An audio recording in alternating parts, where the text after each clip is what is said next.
So we're merely mid-season here in the NFL, and we have some interesting games.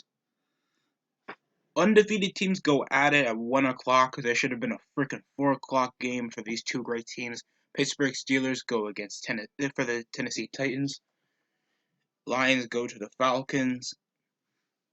Big divisional game rematch from, I think it was Thursday Night Football. Browns get their secondary divisional game against the 4-2. I mean, no, against the 1-4-1 Bengals from, like, I think week 3 ago. So the the Browns were following up a 4-1 until it felt like they were a different team when they got, their occasional pimp slapping from the Pittsburgh Steelers week 6.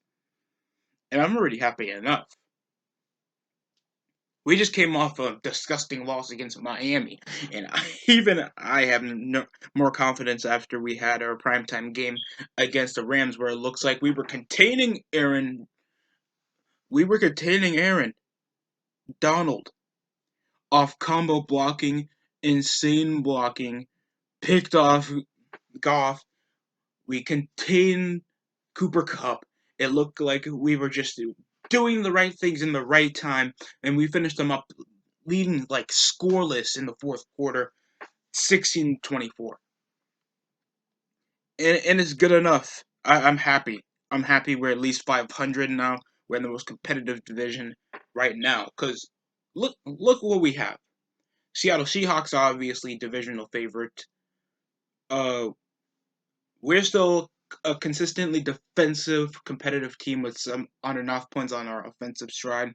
Rams have picked up their game from last season, but I feel like they're still like an 8-8 team. That's just my opinion.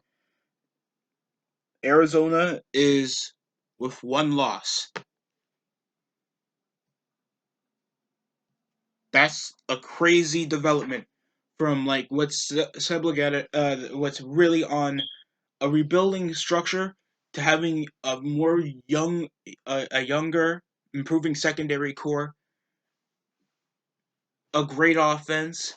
Now one of the top receivers in the NFC out of DeAndre Hopkins, tipped off with a good quarterback. So Arizona's already good in that standpoint. Thanks, Houston. How about you give us J.J. Watt while you're at it?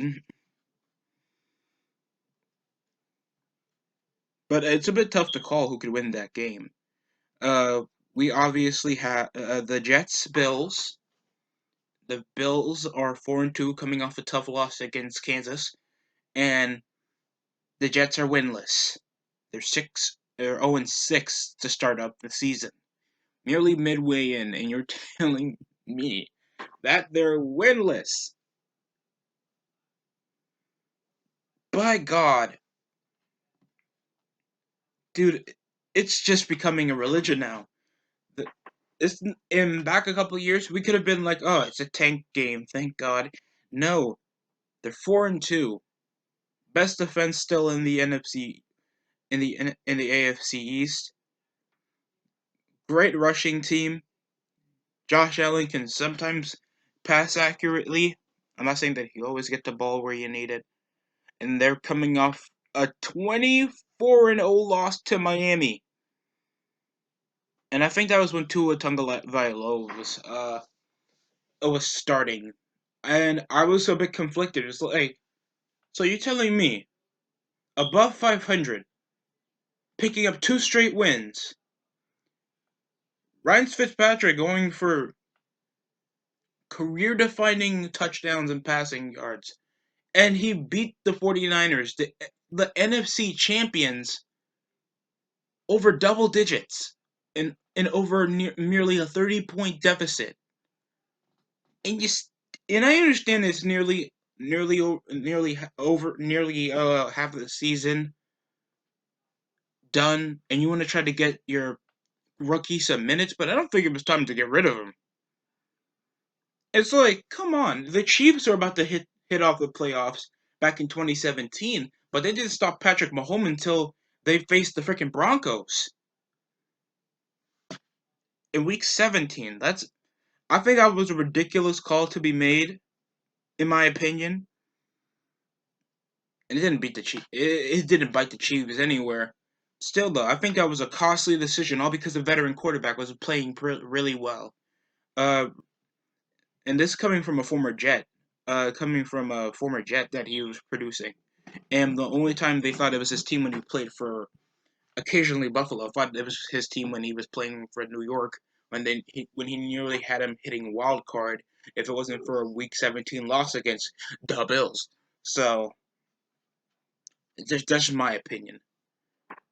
Underachieving Cowboys against the rebuilding Washington football team.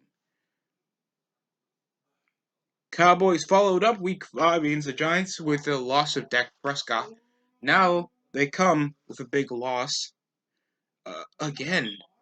They come picking up. It's like, okay, Dak's gone. We don't have to pay him. So let's get snuffed. Prime time on Monday Night Football, 38 to 10. Go back. You can go to my channel. You can see my take there. It's already a mediocre division. The Eagles have issues offensively and injury prone. Their offense is just complete nonsense. Luckily enough, I love their Thursday Night Football game. They had a good game. But other than that, and they had a comeback win, so it's good for the Eagles. Cowboys coming off 2-4. I think they opened up 2-2 after a highly acclaimed front seven. Even though you kind of need a secondary to stop that backfield, Dak Prescott have improved in passing over the seasons, but that doesn't mean he's accurate. Not gotten his footwork, and when they can't, and McCarthy somehow doesn't still want to utilize different rushing schemes, even though they have a great dual threat halfback in Ezekiel Elliott still. You see what that catches them with mediocre O-line coverage. Now you guys are 2-4, and now I have a real low expectation after the football team just snuffed the Giants. Now you guys are gonna come out of this. Yes, I have that low expectations for the Cowboys, even though Andy Dalton is the starter now. I see them either picking it up for a field goal deficit, and if it does go that route, then that's no surprise. Dallas won 7 of their last 8 games against Washington, so that's the only momentum they can consistently have over McCarthy being the new head coach. Still getting used to trying to still systemize a scheme against literally it's just Amari Cooper. That's the only prime threat you can have offensively, and you should have saw because Arizona kicked the piss out of them with just Kenyon Drake. Texans picked up their first win in, I think, a great back and forth last week. Now the Packers coming out a tough loss against the Buccaneers, finally getting rid of their winning streak, going 4 straight. Bills are 5-0 all time against Houston. I think they will take that to 6-0 and probably win by 14 points. It's nothing hard, man. It's just coming off you guys offensively. Yes, yes, I noticed. Oh my god. Bro, dude, I cannot mute. I can't mute. But other than that, they're coming off a tough record. They had their best game of the season out of week 1, and that's a tough thing for me to call. But they had a good game last week. Houston really went the distance.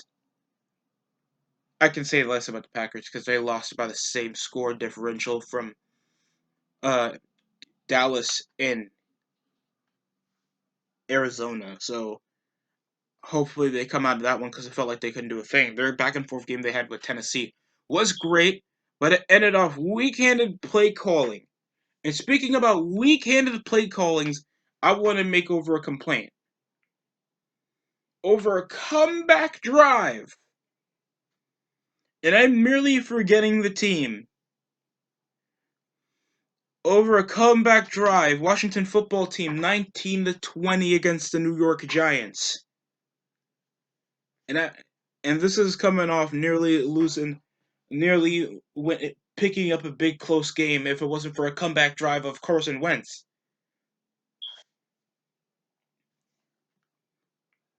So, play action drive. You think that they would just hit it for a field goal, go to overtime, and try to slow them down so you can get the ball back. That sounds like a fair strategy. I would have done the same. Because I'm not an idiot. Ron Rivera. I'm not saying that he's an awful head coach. He's obviously one of the better ones out there. And I would take him out of many other head coaches over the estate of time, and how he's even in his current health right now and he's still being there for his team. It's amazing. But by God, dude. That was the dumbest play call. It really was.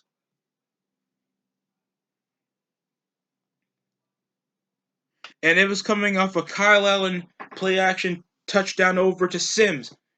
And then it ended when they started going for two in a point deficit. It was a dumb thing, and I understand they were confident over Kyle Allen from the Panthers that did play pretty decent, and later in the second half. But by God, that's just terrible. That's terrible. That's terrible with a B-E-L-L.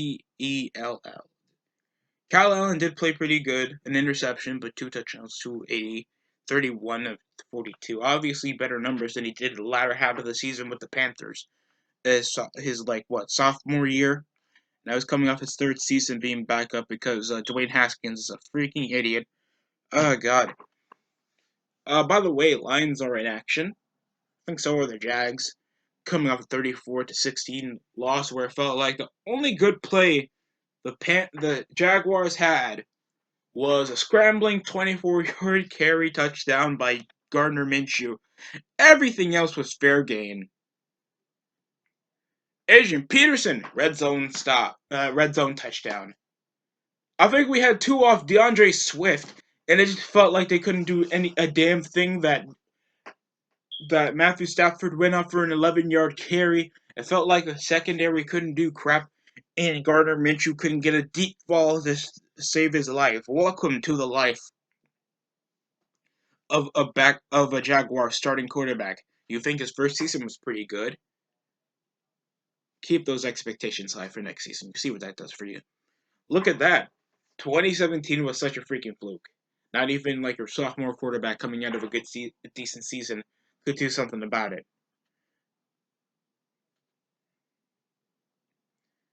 I'm just a bit disappointed because I expected a tiny bit more from the Jaguars this season. They're starting 1-5.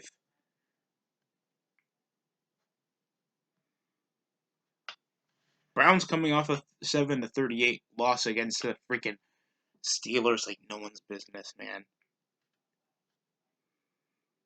And guess who we have week 7? The New England Patriots. They're 2-3. It doesn't really matter. I mean, they're also suffering from some COVID losses, injuries. By God, man, there's been so much dumb crime going on, even though you guys are in COVID, and yet you guys still think you can do whatever you want. And you still think going for like SJW protests, doing all this BS to get good with the public is actually going to make you more publicized, and it's like it makes no damn sense. It just gets me pissed off whenever I see it. It's like we fight for social justice. What do you mean he called him an F word and ran his car while he was drunk? Chiefs go against the Broncos. They're 5-1 after a big win. Or the Broncos could, foul their game up with actual offense that can consist with their good defense. Kansas has gotten 9 straight wins against Denver at home, and it's already tough enough to even notice if it's even going to be a game. Because the Chiefs haven't been, shown weak in certain aspects of the game other than their Week 5 loss. And we would prepare them to be undefeated. They're the number 2 offense in the NFL. I think behind the Ravens, but 19th defensively. But guess what's the worst offense in the NFL? The Broncos are dead last. The Broncos are dead last. The only injuries that are concerning is Sammy Watkins and Schwartz are out. Eric Fisher, a bit questionable. There doesn't seem to be that consistent injuries other than Okafor and, of course, Sammy Watkins. Still, Archie's out, but questionable. We have Spencer. I'm sorry, the Broncos are an injury-riddled team that even Bradley Chubb, when their better big defensemen are going to be practically not prepared. But we know that the Chiefs are pretty much going to run over the Broncos like by 20 points. Big exciting game, divisional game, Seahawks against Cardinals. I'm excited to see this one. Great rushing quarterback. Their receiving core has improved tenfold. Buda Baker showed himself to be a consistent deep ball threat, but I don't know how he's gonna coincide stopping that deep game, especially what Lockett and DK Metcalf stopping up that decent rushing rotation. It's gonna be a tough game. Defensively, I think is where the Seahawks lack a tiny bit, but it's gonna be a tough game. But I see I want to see 17-point differential here for the Seahawks to pick up another dub. Nothing, nothing against the Cardinals. They're just more of a contention team, and I'm already hearing this claim over if uh Russell Wilson's gonna win MVP. And I want to see that happen. Obviously, this guy hasn't had a terrible season. He's been always consistent in MVP races for the last couple seasons. Absolutely reliable quarterback. It's not selfish in any means. And it's tough, when you play well. You seem to be notoriety against some actual pros as a MVP conspiring pick, but instead you got these newer guys, these newer, faster quarterbacks that obviously use your physical ability other than a guy with sublimated experience. But you think that would be a bit off because Tom Brady won a league MVP still in his 40s, like I think in the 2017 season. But yeah, and it was I think Drew Brees and Russell Wilson that were shooing to win league MVP secondary after you thought their teams were good enough and they played pretty well. Bears and Rams. It's shocker coming out of their tough loss they had against us when we were containing Aaron Donald off double coverage, zipping the midfield. We were letting up the field. The Rams are 14-4 at home since 2018. They have a tough one against the Big Dick Chicago Bears. The Bears. It is going to be pretty fun. I mean, thanks no team. The Ravens don't have a bye week. We have something to watch, and the Bears are coming up a big win. Because they only had one loss against the Tampa Bay Buccaneers, but that's besides the point. The Rams are really lacking that pass rush. They got rid of Corey Littleton. They have nobody coming off the secondary rushing up to cover that blitz, and it's tough to watch. Jared Goff doesn't seem that bad finding out his receivers, but it's still whack seeing him throw that deep ball. And Nick Foles just seems like any team he goes by, any specific time a quarterback is underperforming or injured, he's there to pick up the pieces. It's a circle of life for Nick Foles. So coming out of this one, the Bears are 26th offensively, but they're 14th defensively. And you think they would be in the top 10 over a really on paper, really average team that you don't see. You're going to be in three and outs pretty easily with that team. Defensively, they're But the Rams are a bit better offensively. They're decent in passing. They're pretty good in running. Even with the loss of I'm only into Gurley's even though I'm in Atlanta. Todd Gurley. And there doesn't seem to have any injuries except Khalil Mack. That's questionable coming into Week 7 against the Rams. No return of the Mac jokes, please. If anybody types that down in the comment section, I swear, man, I will fight. But I see probably at least a field goal differential because I feel like, in my opinion, that both teams are evenly matched, even though the statistics say different. But I see the Bears practically taking this one. They don't seem to consist of that much of injuries. They have good running back depth. I see this being a close back and forth by 7. But I feel like the Bears gotta take this one. Consistent to get their ranking up. They're already with only 1 loss in the season. That's already good enough for losing their starter. But yeah, that's my picks for Week 7. If you missed out, if you want, I can do a recap of every game, or else I could just be doing picks. It wouldn't be that hard. It's already tough to recap, trying to get the notes and try to get the stats on a different part of the laptop without it lagging. But if you want me to do that, that would be just fine. I would love to do that. If you guys are you ready to watch Week 7? Thanks for watching. Hopefully you guys are ready to see some more football. Or if you want to, you can subscribe and you can go back to my wrestling content. Choice is up to you. Thanks for watching.